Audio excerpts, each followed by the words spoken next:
Hello, this is Daniel Prey, recording for Module 11, Building Finance, Gifts to students, teachers, maybe possibly community members.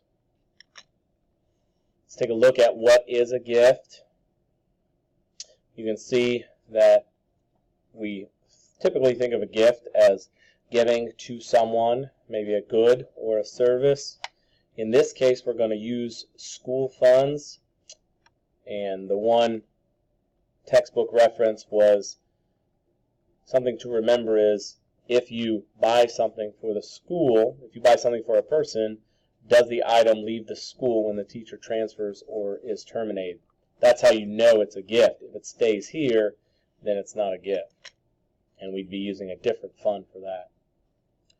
Student gifts, we have fundraising incentive gifts. Here at St. George, we do Jump Rope for Heart.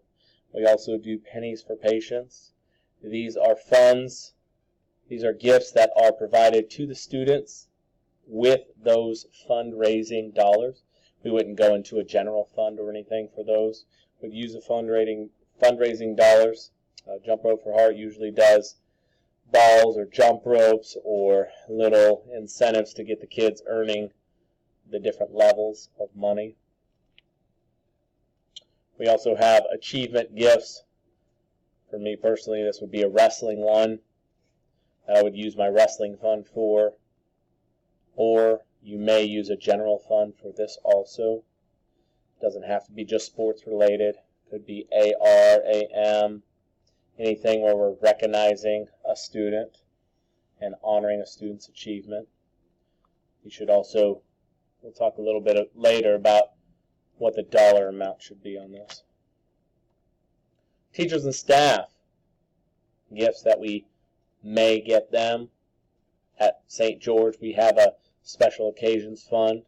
I've noticed several of us have commented on this, the Sunshine Committee. We actually just started this 2 years ago.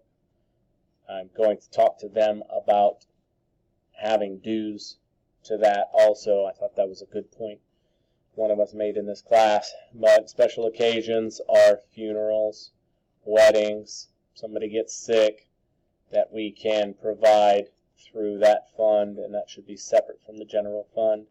Fundraising incentives, maybe we're fundraising for t-shirts and the top teacher gets something from that. Again, it should be out of, just like the student one, should be out of the fundraising account, the money that's brought in there. It should not be out of our general fund.